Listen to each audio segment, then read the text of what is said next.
नमस्कार दोस्तों, कैसे हैं आप लोग। आज मैं आपको बताने वाला हूँ कि बहुत बार ऐसा होता है कि लोगों को लगता है हम रोज पूजा करते हैं, रोज जाप करते हैं, प्रार्थना करते हैं, उसका हमें इतना फायदा नहीं होता है। लेकिन दोस्तों ऐसा नहीं है। आप जो कुछ करोगे उसका आपको जरूर फायदा होगा। बस इसके कुछ छोटे छोटे नियम होते हैं जो कि आसानी से हम फॉलो कर सकते हैं। नियम छोटे छोटे हैं, आसानी से फॉलो कर सकते हैं। लेकिन अगर ये गलतियां बार बार हो रही है, अगर इस प्रकार की गलतियां हो रही है, तो फिर आपको उसमें आपकी जो प्रार्थना है, जो भी जप है, उसको फलित होने में वक्त लगता है। इसके लिए आपको प्रॉपर समय बहुत जरूरी है। तो मैं आपको अभी बताऊंगा कि ऐसी कौन सी गलतियां है जो आप आपकी हर रोज की जप या प्रार्थना में करना अवॉइड कीजिए, ताकि आप जो भी कर रहे हैं उपासना, उसका आपको उचित फल मिले। दोस्तों एक बात मैं आपको बताना चाहूंगा, अगर आपको ये वीडियो पसंद आ रहा है तो कृपया इसको लाइक करना मत भूलिएगा। वीडियो के एंड में फिर लाइक करना भूल जाते हैं। तो दोस्तों आप ध्यान में रखिए कि जब भी आप कोई भी जप या प्रार्थना रोज करते हो, समझिए आपने कोई गुरु मंत्र लिया है, या आपके कुल देवता का मंत्र है, या गायत्री मंत्र है, तो ये कोई भी आप जप कर रहे हो और प्रार्थना कर रहे हो, तो इसको सबसे पहला नियम यह है कि आप किस स्थान पर बैठते हो।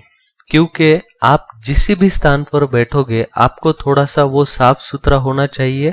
और पहला नियम ये है कि वहां पर आसन लेके आपको बैठना है, ना कि आपके बेड के ऊपर या कहीं पर भी आप बैठे हो। आज सोफे पे बैठे हो, कल चेयर पे बैठ के कर रहे हो, किधर भी ऐसा नहीं करना है। आपको जो भी सवेरे रोज या फिर शाम में आपका एक आराधना का समय है, जप प्रार्थना का समय है, वो आपको एक जगह सबसे पहले फिक्स करना है। उसी जगह पर और उसी आसन पर, आपका आसन दूसरा किसी को यूज करने के लिए मत दीजिए जो आप जप के लिए यूज कर रहे हो। तो आपका आसन और आपकी जगह, ये सबसे पहला नियम है, ये आपको फॉलो करना ही है।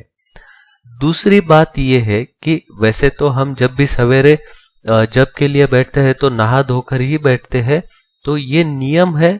लेकिन हम करते हैं तो भी हमको ध्यान में रखना है कि हमें साफ सुथरा होकर स्वच्छ जो धुले हुए वस्त्र होते हैं वो पहनकर बैठना है, ना कि रात में जो हमने वस्त्र पहने थे वही नहाने के बाद हमने वही वस्त्र पहन लिए और उसके ऊपर ही हम जप और प्रार्थना के लिए बैठ गए। ऐसा नहीं करना है। धुले हुए वस्त्र आप पहनिए।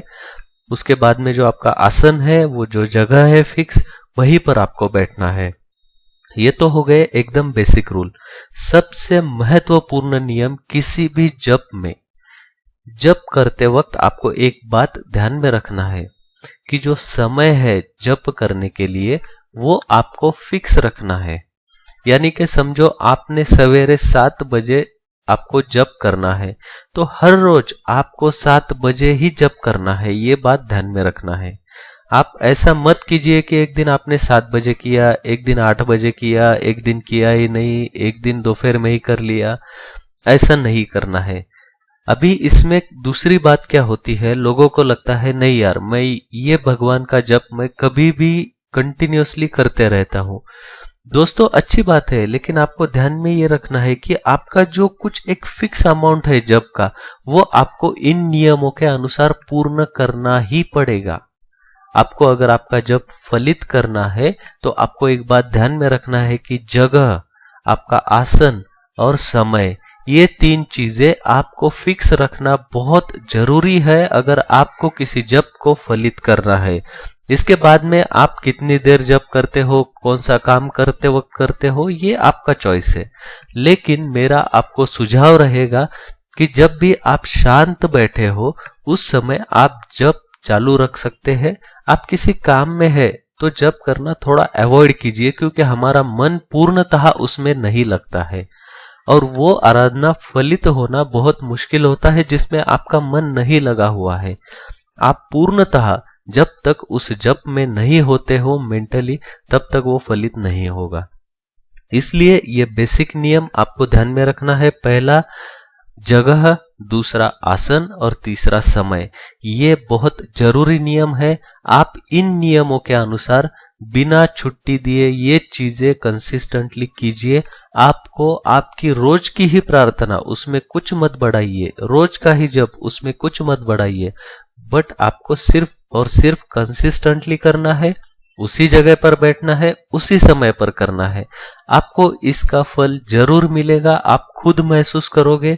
दोस्तों, आप ये करके देखिए, इसको अलग कुछ करने की जरूरत नहीं है, जो आप कर रहे हो वही करना है, लेकिन आपको बस जगह, आसन और समय ये फिक्स करके आपकी आराधना करनी है।